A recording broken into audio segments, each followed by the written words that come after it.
저는 종종 서점에 가서 책을 구경하는 것을 참 좋아합니다.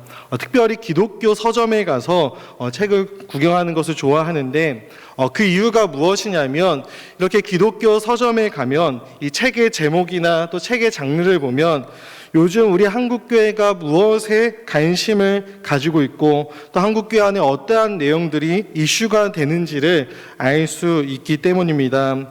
많은 사람들이 지금 어디에 관심을 가지고 무엇을 원하는가 이러한 것들을 책의 제목을 통해서 우리는 알 수 있게 되는 것이죠. 얼마 전에도 책을 사려기보다는 요즘 또 무슨 책들이 어떠한 책들이 나왔나 라고 하는 것을 보기 위해 복음 서점을 갔었습니다. 그런데 거기서 책을 구경하다가 딱 제 눈에 들어왔던 책의 제목과 한 디자인이 있었습니다. 그 책의 제목이 무엇이냐면 톰 레이너라고 하는 사람이 쓴 죽은 교회를 부검하다라고 하는 책이었습니다. 책의 제목부터가 아주 무섭습니다. 그런데 이 책의 제목과 표지를 딱 보는 순간에 이 책은 한번 구매해서 꼭 읽어봐야 하겠다라고 하는 강한 마음이 들었고 그래서 그 책을 구매해서 바로 읽어보았습니다. 이 책의 내용이 어떠한 내용이냐면 지금 미국에 있는 14개의 이미 문을 닫거나 죽은 교회가 있습니다. 그리고 그 14개의 교회들을 분석하고 조사해서 이미 문을 닫은 죽은 14개의 교회가 가지고 있는 10가지의 공통된 특징들이 무엇인지에 대해서 그 책에서 기록해 놓은 것이죠. 그런데 이 책을 읽고 있는데 결코 이 책을 그냥 못 읽겠는 것입니다. 그래서 제가 가지고 있는 노트북을 꺼내서 이 책을 정리를 하면서 읽기 시작했습니다. 왜 그랬냐면 이 책을 읽고 있는데 오늘날 우리들의 교회의 모습들이 이 책의 내용 안에 상당수 많은 부분이 담겨져 있었기 때문입니다. 제가 지금까지 한국교회 안에서 자라오면서 또한 제가 지금까지 한국교회 안에서 사역하면서 만났었던 교회들의 모습 혹은 이야기를 들었던 어떤 교회들의 모습들이 이 책 안에 상당수가 담겨져 있었습니다. 그러면서 우리도 어쩌면 이 부검대에 올라갈 수도 있겠다라고 하는 두렵고 무서운 생각이 들었던 것이죠. 실제로 지금 영종도에 가면 아주 핫한 카페가 있습니다. 얼마 전에 뉴스를 보니까 주일이면 주말이 되면 이 카페에 주차할 공간이 없어서 난리가 날 정도로 많은 사람들이 그 카페에 몰린다라고 하는 그런 뉴스를 본 적이 있었습니다. 그런데 그것이 원래 어떠한 곳이었냐면 바로 교회였던 것이죠. 그 교회는 오래되었지만 큰 건물을 가지고 있었고 아름다운 건물을 가지고 있었습니다. 또한 역사도 100년 이상이 된 교회였다라고 하는 것을 제가 보았던 것이죠. 그런데 그 교회가 문을 닫게 되었고 그것을 어떠한 카페가 사서 교회 건물을 그대로 두고 약간의 내부 인테리어만 바꾸고 카페로 운영하고 있는 것입니다. 분명히 몇 년 전까지만 해도 그곳에 하나님을 예배하는 예배가 있었을 것입니다. 분명히 몇 년 전까지만 해도 그곳에 교회학교 학생들이 하나님의 말씀을 배우고 교육받는 일들도 있었을 텐데 지금은 교회가 아닌 대형 카페가 되어버린 것이죠. 물론 그 지역의 지역적인 문제도 있을 것이고 여러 가지 이유들도 있겠지만 교회가 대형 카페가 되어져 있는 현실을 우리 또한 경험하고 오늘날 보게 되는 것입니다. 사랑하는 우리 제2가족 여러분들, 그런데 이것을 우리는 어떠한 다른 교회 이야기 혹은 다른 사람들의 이야기로만 생각해서는 안 될 것입니다. 지금은 우리가 이렇게 모여서 주일 오후에 예배를 드리고 있지만 우리의 다음 세대들이 우리와 같은 나이가 되었을 때 혹은 권사님들, 장로님들과 같은 그러한 나이가 되었을 때 우리도 어쩌면 이곳이 하나님을 예배하는 곳이 아니라 다른 용도로 사용될 수도 있다라고 하는 그러한 경각심을 우리도 가져야 하는 것입니다. 그렇기에 우리가 그렇게 되지 않기 위해서 무엇을 붙잡아야 되는지, 또 무엇을 바라보아야 하는지를 우리는 반드시 알아야 하는 것이고, 그것을 알았다면 우리는 꼭 그것을 붙잡아야만 할 것입니다. 오늘 우리가 함께 나눈 이 학개서 말씀을 통해서 우리가 반드시 붙잡아야 될 것이 무엇이고, 또 우리가 반드시 바라보아야 할 것이 무엇인지를 또 함께 알아가 보고, 우리 주님께서 주시는 은혜와 위로와 결단이 우리 모두에게 있는 시간이 되기를 간절히 소망합니다. 오늘 우리가 함께 나눈 이 학개서 말씀은 바벨론 포로라고 하는 이 포로 후기를 배경으로 하고 있는 말씀입니다. 하나님께서 페르시아라고 하는 혹은 바사라고 하는 제국을 사용하셔서 그 당시에 이스라엘을 식민지화했던 바벨론이라고 하는 이 강력한 제국을 무너뜨리십니다. 그리고 하나님께서 이 페르시아의 왕인 고레스의 마음을 감동시키십니다. 그래서 이 고레스가 BC 538년에 이 이스라엘 백성들을 귀환하는 포로 귀환 칙령을 내리게 되는 것이죠.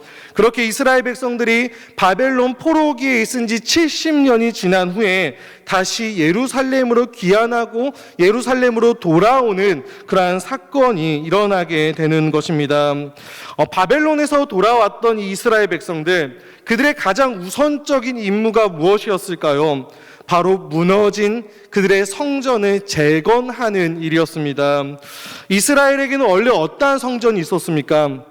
아름답고 화려한 솔로몬의 성전이 있었습니다. 솔로몬이 지었던 아름답고 웅장한 성전이 그들에게 있었던 것이죠. 그런데 이 솔로몬의 아름다운 성전은 바벨론 포로기를 겪으면서 완전히 무너져 버렸습니다. 그래서 바벨론에서 다시 귀환한 이스라엘 백성들이 다시금 자신들의 성전을 지어야겠다라고 하는 결단을 내리게 되는 것이죠. 그렇게 이스라엘 백성들은 성전을 건축하기를 시작하여서 기초를 쌓지만 도중에 성전 건축이 중단이 되어져 버립니다. 그 이유 중에 하나가 무엇이냐면 당시에 팔레스틴에 거주하여 왔던 사마리아인들이 이 성전을 건축하는 일을 반대했기 때문입니다. 그들의 반대가 있자 이 이스라엘 백성들이 어떻게 하냐면 지금 70년 만에 돌아온 이 고향에서 이 폐허가 된 그들의 삶의 현장에서 이제 그들의 집을 짓고 그들의 편의시설을 지으면서 생계를 유지하고 농업을 하는 일에 그들이 집중하게 되는 것입니다. 이러한 상황에 있는 이스라엘 백성들에게 주어졌던 하나님의 말씀이 바로 오늘 우리가 함께 나누고 있는 학개서 말씀이 되는 것이죠. 이 학개라고 하는 선지자, 많은 사람들이 이 느부갓네살 왕 때 그에 의해서 바벨론에 잡혀갔다가 고레스 칙령과 함께 귀환했다라고 하는 것으로 보고 있습니다. 그리고 이 학개라고 하는 선지자가 사역했던 시기가 언제였냐면 이 학개의 노년의 시기였다라고 이야기를 합니다. 왜 그럴까요? 이 학개는 포로 후기의 선지자인데 이미 그들은 바벨론에서 70년이라고 하는 그런 시간을 겪었기 때문에 그는 적어도 70세 이상의 노인으로서 이 당시에 활동했을 것이다 라고 하는 의견이 지배적인 것이죠. 그렇게 기원전 520년 하나님께서 학개 선지자를 세워서 성전 건축을 다시 시작해서 마무리할 것을 이야기합니다. 그리고 이 성전 건축은 4년 후인 기원전 516년에 완공이 되는 것이죠. 그렇게 지어진 성전의 이름이 무엇이냐면 우리가 알고 있는 수룹바벨 성전이 되는 것입니다. 이 수룹바벨 성전이라고 하는 성전이 지어지는 것이죠. 그런데 이 수룹바벨 성전이 가지고 있는 독특한 특징이 하나가 있습니다.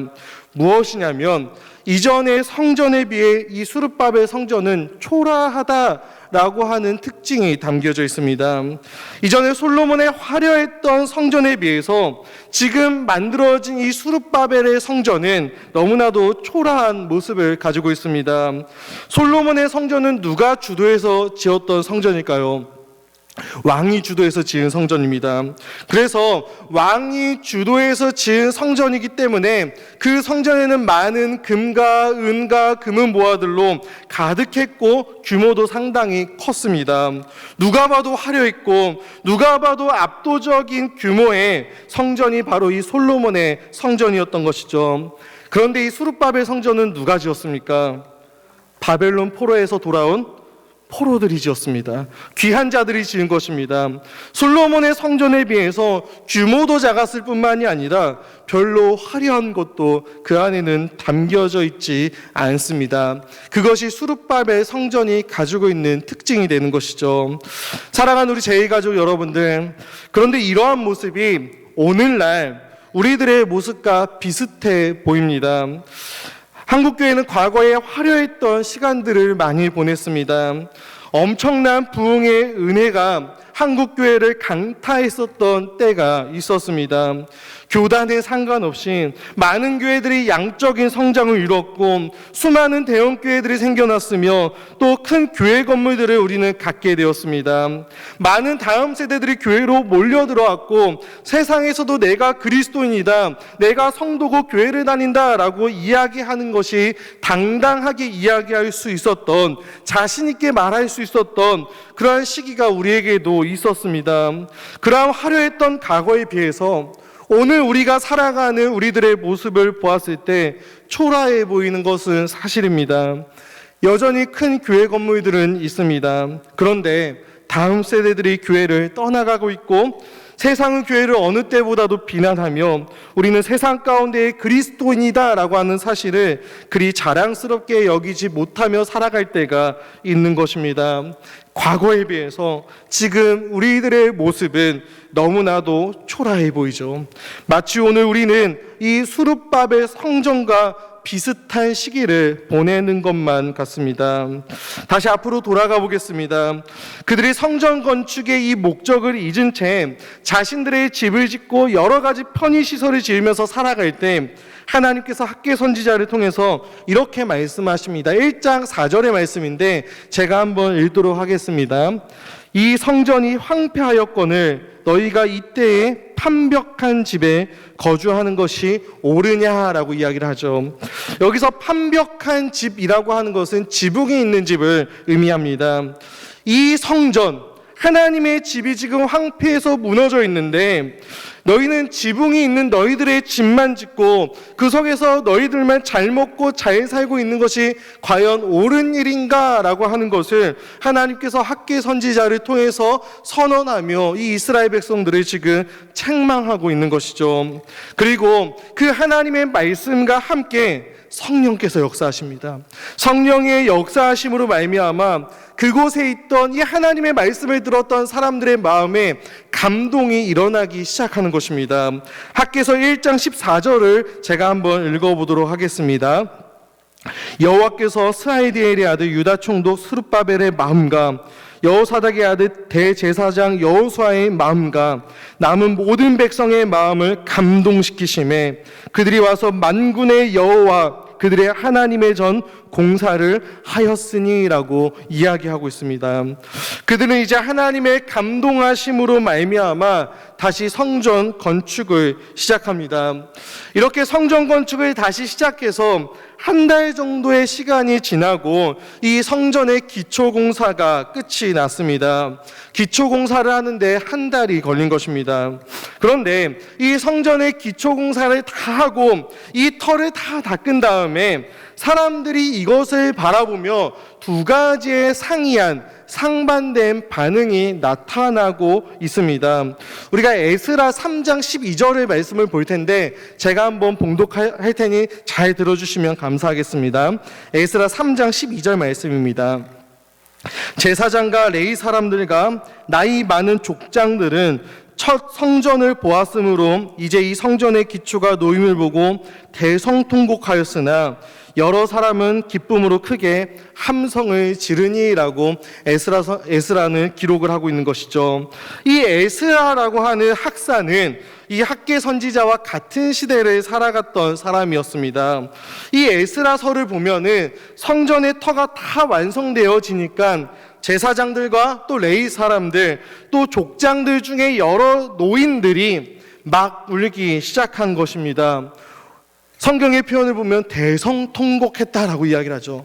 펑펑 소리를 내면서 울었다라는 것입니다. 노인들이 그렇게 울었다라는 거예요. 이 노인들의 평균 나이가 아마도 학계와 비슷한 적어도 70세 이상이 되었을 것입니다.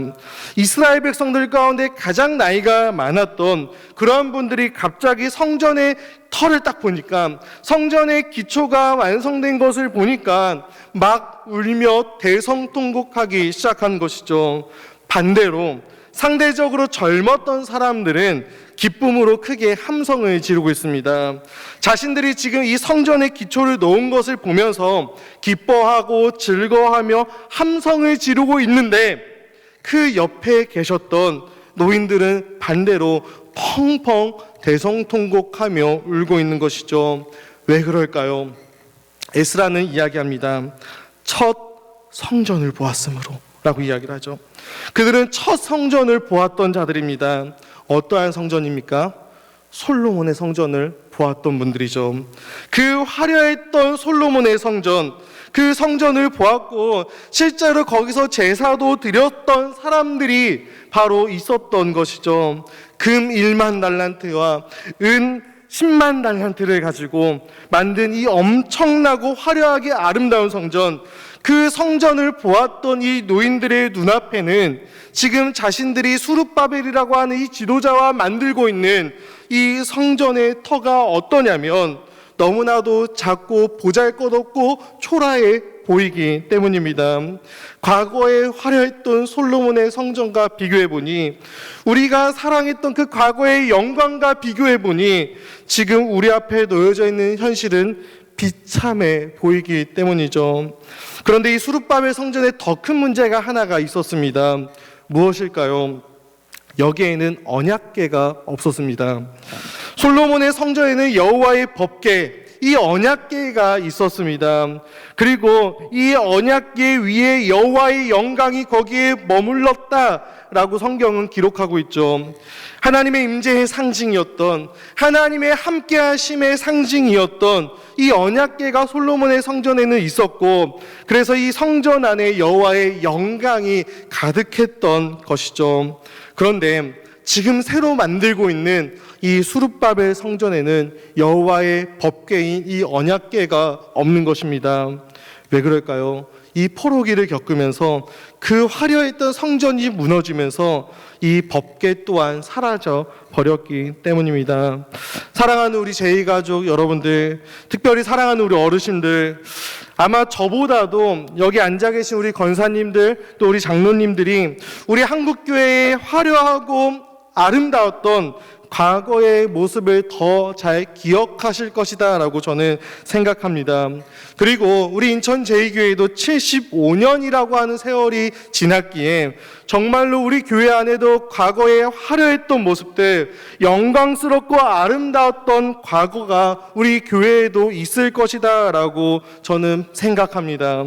그런데 오늘날 살아가다 보니 정말로 많은 것들이 바뀌었습니다. 우리가 부흥을 경험했었던, 우리가 아름다운 영광을 경험했었던 그 예배의 형식과 또 찬양, 그리고 많은 프로그램들이 사라지고 많은 새로운 것들이 우리에게 생겨난 것이죠.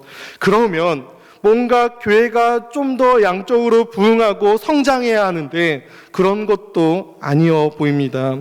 오히려 과거에 비해서 우리의 교회는 빈자리가 많아진 것 같습니다. 더 이상 교회는 부흥하지 않을 것만 같은 것이죠. 심지어 우리가 3년 가까운 코로나를 겪으면서 우리가 그토록 사랑했던 우리의 교회에 나오지 못했던 시간도 길었고, 우리 어르신들에게는 너무나도 어색한 이 온라인 예배가 보편화가 되어져 버렸습니다.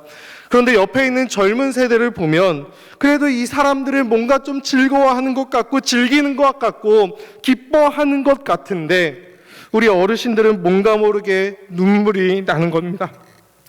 우리의 모습이 초라해 보이고 보잘것 없어 보이는 것이죠. 과거에 화려하고 아름다웠던 우리들의 모습으로 돌아갈 수 없을 것만 같은 그런 마음이 자꾸만 들어서 속이 상하는 것입니다. 우리가 경험했던 하나님의 그 임재, 그 하나님의 영광이 꿈만 같기만 한 것이죠. 더 이상 그럴 날이 오지 않을 것만 같습니다. 그렇게 우는 날이 많아지는 것, 그것이 오늘날 살아가는 우리 어르신들, 우리 성도님들이 살아가는 모습이지 않나라고 생각을 해보게 됩니다. 그런데 이 모든 것을 아시는 우리 하나님께서 이 학계 선지자를 통해 이렇게 말씀하십니다.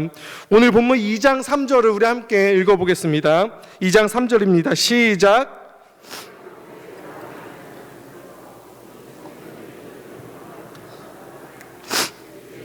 너희에게 어떻게 보이느냐? 이것이 너희 눈에 보잘것없지 아니하냐.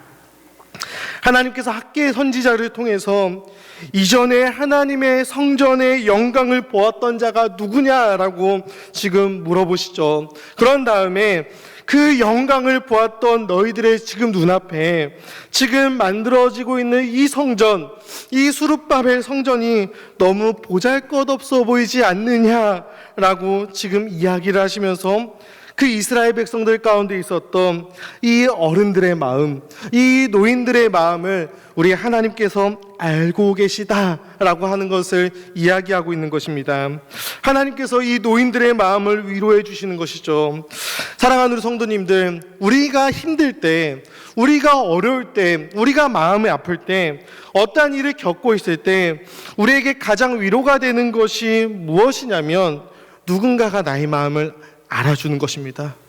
그런데 그 마음을 알아주시는 분이 바로 우리의 하나님이시라면 그 노인들에게, 어른들에게 이 하나님의 말씀은 얼마나 위로가 되었을까요? 그리고 나서 하나님께서 명령과 위로의 말씀을 또 학계를 통해서 말씀하십니다. 4절과 5절인데 우리 4절의 말씀을 먼저 함께 읽도록 하겠습니다. 2장 4절입니다. 시작. 여호와가 이르노라. 수룹바벨아, 스스로 굳세게 할지어다. 여호사닥의 아들 대제사장 여호수아야, 스스로 굳세게 할지어다. 여호와의 말이니라.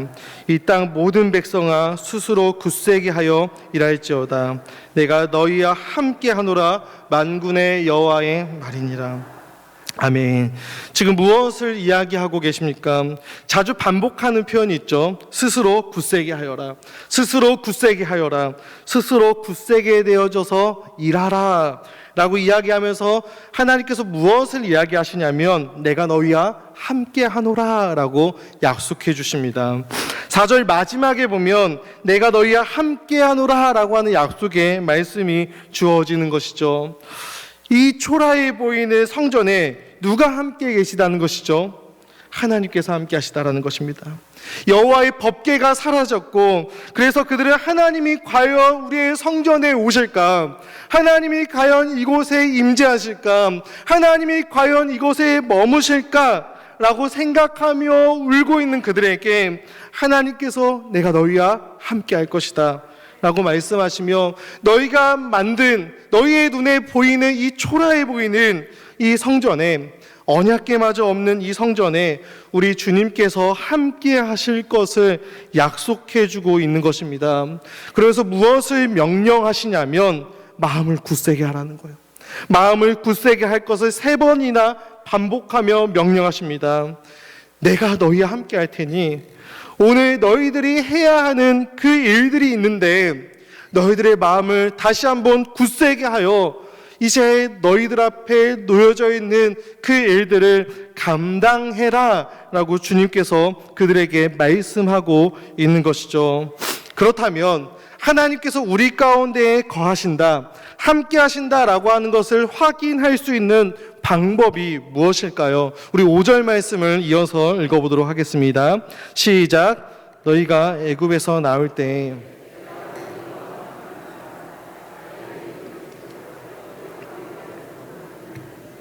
두려워하지 말지어다. 두 가지로 5절에서 하나님께서 말씀하십니다. 첫 번째는 내가 너희와 언약한 말이 있다라는 이야기죠. 내가 너희와 언약한 어떠한 말씀이 있고, 두 번째는 나의 영이 너희 가운데 있지 않느냐라고 지금 이야기하고 계십니다. 먼저는 하나님께서 우리에게 주신 약속의 말씀이 있는 것이죠. 언약의 말씀이 있는 것입니다. 하나님의 약속이 있고 하나님의 말씀, 기록된 성경이 우리 가운데 있다라고 이야기하는 것이죠. 이 언약의 말씀, 이 약속의 말씀이 계속해서 우리에게 이야기해 주는 것이 무엇일까요? 내가 너희의 하나님이고 너희는 내 백성이다. 내가 너희의 하나님이 되어서 너희를 끝까지 지키며 보호하며 인도할 것이다. 이것이 그 약속의 말씀 가운데 끊임없이 기록되어져 있는 것이죠. 그래서 동시에 두 번째로 성령이 너희 가운데 있지 않느냐라고 말씀하십니다. 하나님의 언약의 말씀, 이 말씀과 하나님의 영이 너희 가운데 계속해서 머물러 있을 테니까 너희는 두려워하지 말고 하나님께서 너희와 함께 하심을 오늘도 믿으며 오늘 너희들의 마음을 굳세게 하여 우리들의 앞에 놓여져 있는 모든 상황을 믿음으로 걸어가라 라고 지금 말씀하고 있는 것입니다.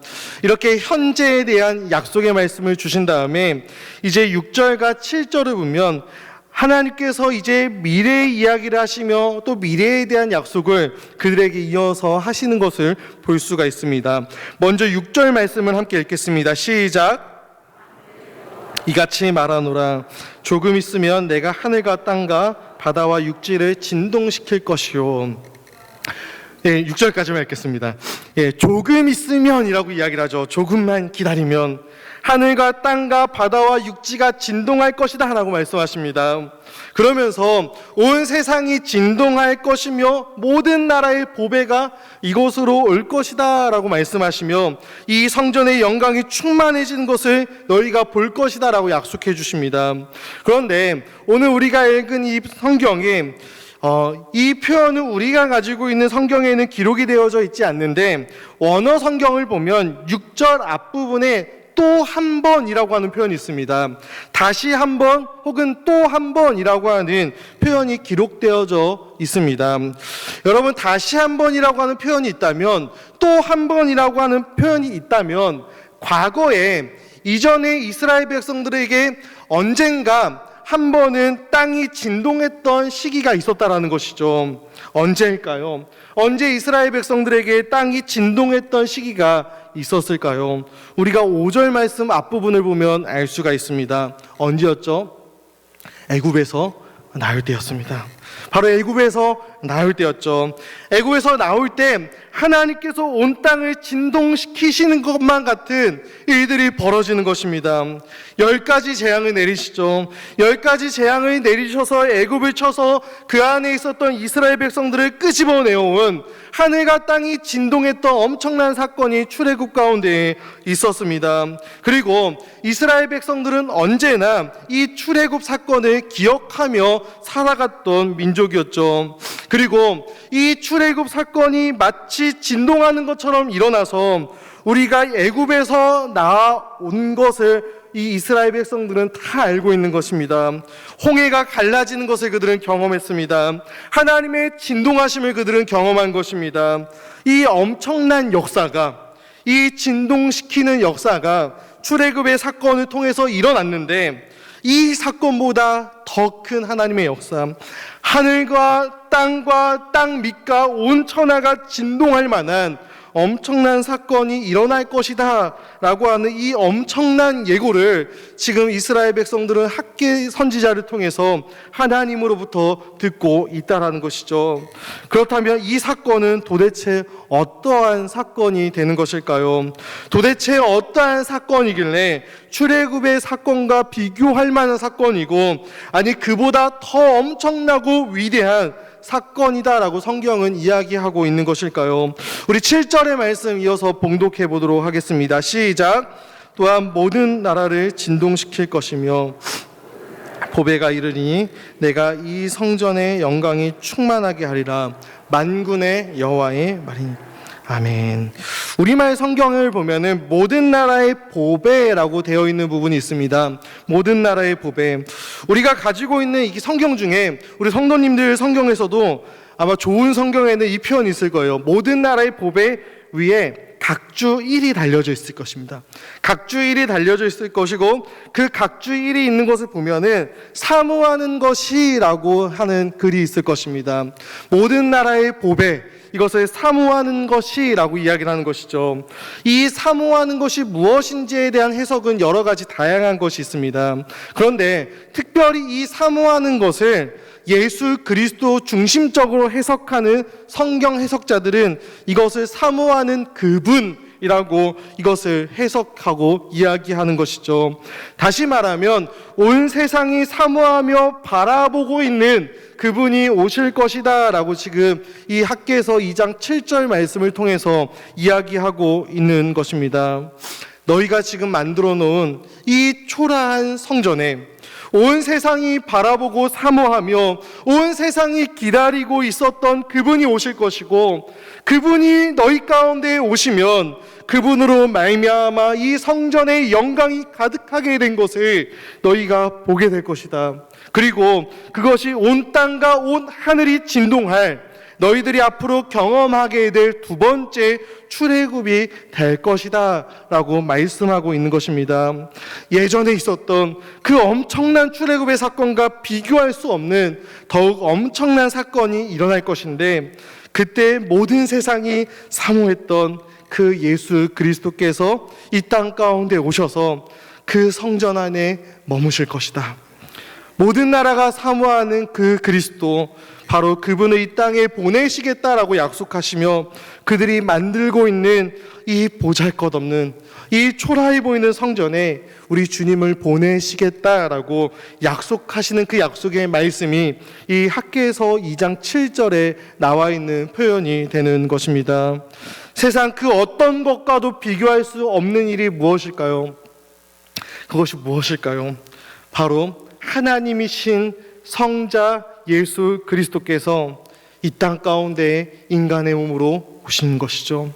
하나님이신 그분께서 이 땅에 오셔서 우리를 위해서 사시고, 우리를 위해서 끝내 우리의 죄를 대신해서 죽으시고, 모든 죄를 짊어지시고 십자가 위에 죽으심으로 우리의 모든 죄를 대속하여 주신 그 사건, 나아가 부활하시고 승천하시며 지금도 우리를 위해서 중보의 사역을 감당하시며 마침내 다시 오셔서 심판하실 그 놀라운 일, 그것이 세상 그 무엇과도 비교할 수 없는 일이 되는 것입니다. 그래서 이제 우리가 어떻게 되는 것일까요? 이제 우리는 예수 그리스도를 통해서 하나님께 담대히 나아갈 수 있는 길이 생겼습니다. 이것은 이전에 어떠한 사건과도 비교할 수 없는 엄청나고 위대하고 영광스러운 사건이 되는 것입니다. 근데 이 진동이 실제로 일어났습니다. 언제 일어났을까요? 우리가 마태복음을 보면 예수 그리스도께서 십자가 위에서 죽으셨을 때 그 죽으심의 사건을 어떻게 기록하냐면 땅이 진동하며 바위가 터졌노라 라고 이야기를 합니다. 그리고 그때 휘장이 위로부터 아래로 찢겨지고 하나님을 향해 나아갈 수 있는 길이 생겼다라고 성경은 우리에게 이야기해 주고 있는 것이죠. 새로운 시대가 열렸습니다. 새로운 길이 생겨난 것이죠. 더 이상 구약의 제사, 더 이상 눈에 보이는 성전이 없어도 하나님께 담대히 나아갈 수 있는 그러한 세상, 그러한 시대가 열린 것입니다. 세상의 모든 죄가 예수 그리스도의 십자가 사건으로 인해 정복되었습니다. 원수관계였던 하나님과 인간들 사이에 영원한 화평, 영원한 평화가 선포되고 성령 하나님께서 성도들 한 사람 한 사람 가운데 이제는 거하셔서 이제는 우리가 하나님의 성전이 되어지는 그러한 사건이 일어나게 된 것이죠. 하나님의 성령으로 말미암아 하나님의 거룩함과 하나님의 성품에 참여한 자로 이제 우리 한 사람 한 사람들이 변화되어질 수 있는 가능성이 열린 시대, 그러한 시대가 지금 우리가 살아가고 있는 그러한 새로운 시대가 되는 것이죠. 그래서 사도 바울은 자신의 서신서 곳곳에서 우리를 가리켜 무엇이라고 이야기합니까? 너희가 하나님의 성전이다.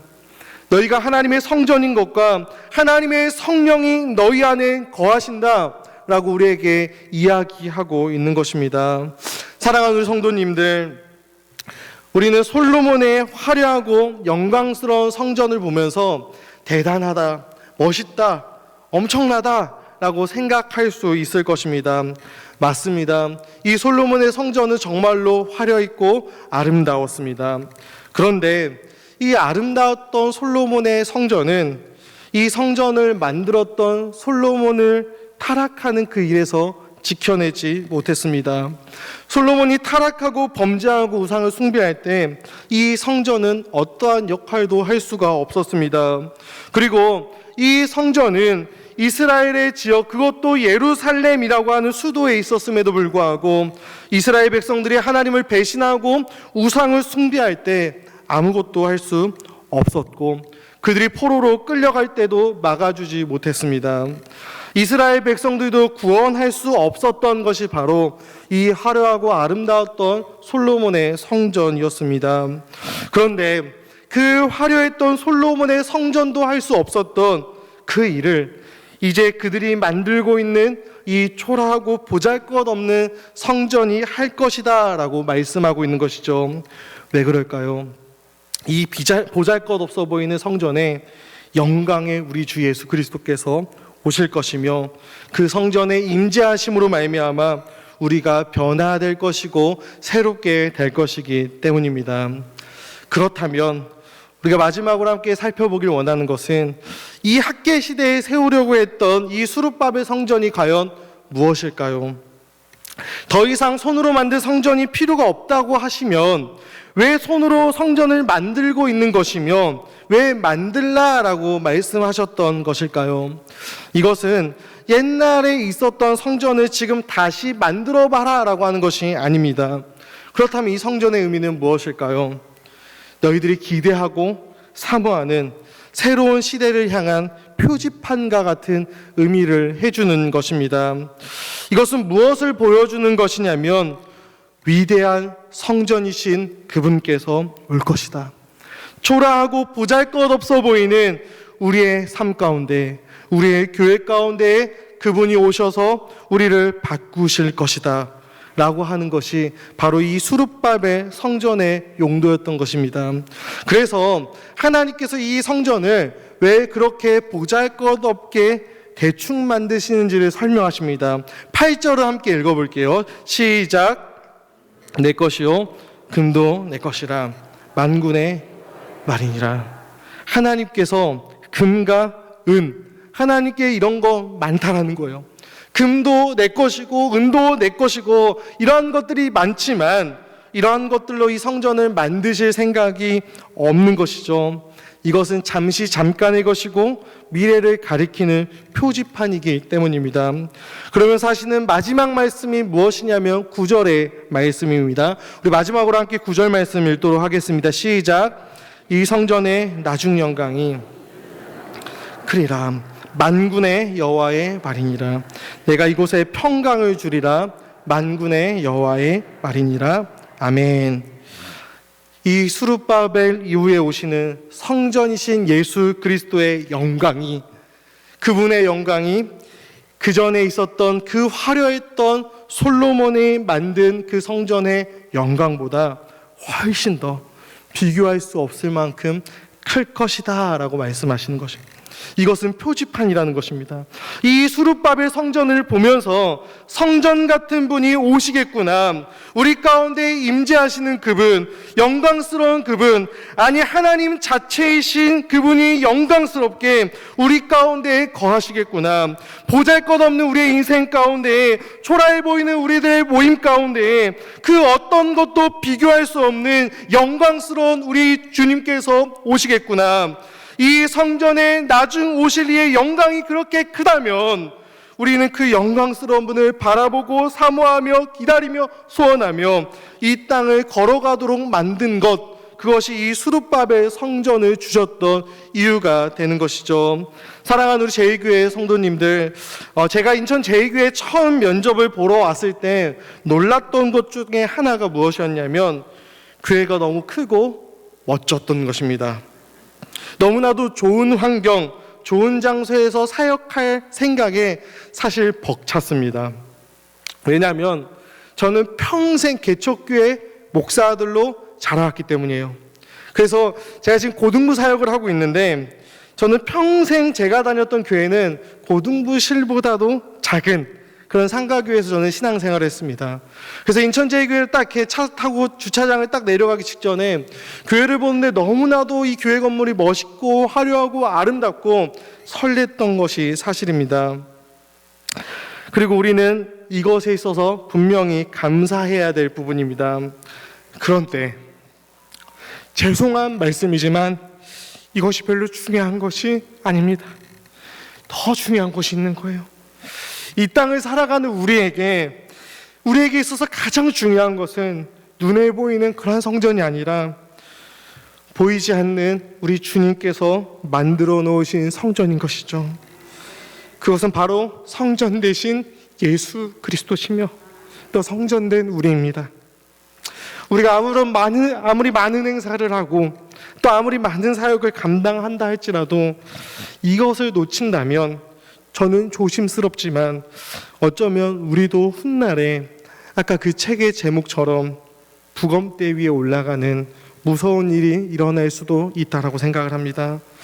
사랑하는 우리 제2가족 여러분들, 성전 대신 우리 주님만 있다면 괜찮습니다.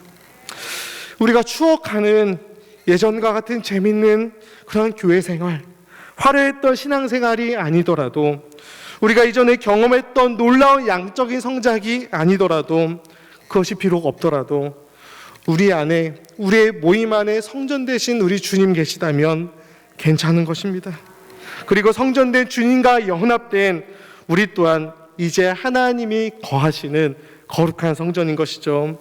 그 영광스러운 영광의 주님이 이제 늘 우리 안에 거하시는 거예요. 우리는 그분의 성전입니다. 우리는 예수님을 닮고 있습니다. 그래서 이 화려하고 아름답고 좋은 이 제1교회 건물이 우리에게 없어도 우리의 공동체는 성전이 될 수 있습니다. 그러니 우리 사랑하는 성도님들, 우리는 성전답게 살아가기 위해 오늘 하루 싸우며 달리며 힘써야 하는 것이죠. 그리고 우리가 그렇게 힘쓰며 나아갈 때 하나님께서 반드시 우리를 거룩한 성전으로 오늘도 만들어 가실 것입니다. 우리의 공동체를 영광스럽게 만들어 갈 것입니다. 지금 한국교회가 겪는 어려움들이 사실 언제까지 지속될지는 잘 모르겠습니다. 코로나를 겪으면서 교회를 바라보는 사회의 시선이 더 부정적이게 되었죠. 아까 2부와 3부 때 우리 목사님께서도 말씀하셨지만 믿지 않는 사람들이 보기에 우리나 신천지나 그게 그거라고 여기는 시대를 우리는 살아갑니다. 이 어려운 시기를 우리가 함께 걸어가고 있지만 그럼에도 우리가 함께하는 모든 시간 동안 우리 공동체를 영광스럽게 만들어 가시는 그 하나님을 반드시 경험하기를 간절히 원합니다. 우리 때문이 아닙니다. 우리 안에 계신 성전 되신 예수님 때문에 우리의 공동체가 날마다 영광스러운 공동체, 거룩한 성전으로 함께 나아가는 것, 그것을 경험할 수 있을 것이다라고 확신합니다. 우리가 그런 꿈을 함께 꾸었으면 좋겠습니다. 이것을 놓치지 않고 붙잡고 나아간다면 우리의 나중 영광이 이전보다 클 것입니다. 저는 확신합니다. 이 사실을 끝까지 붙잡는다면 과거에 하나님께서 우리에게 허락하셨던 화려했고 좋았고 아름다웠던 우리의 신앙의 기억, 그런 교회의 추억보다 더 영광스러운 앞날을 우리 가운데에 그리고 우리의 다음 세대들 가운데에 허락해 주실 것입니다.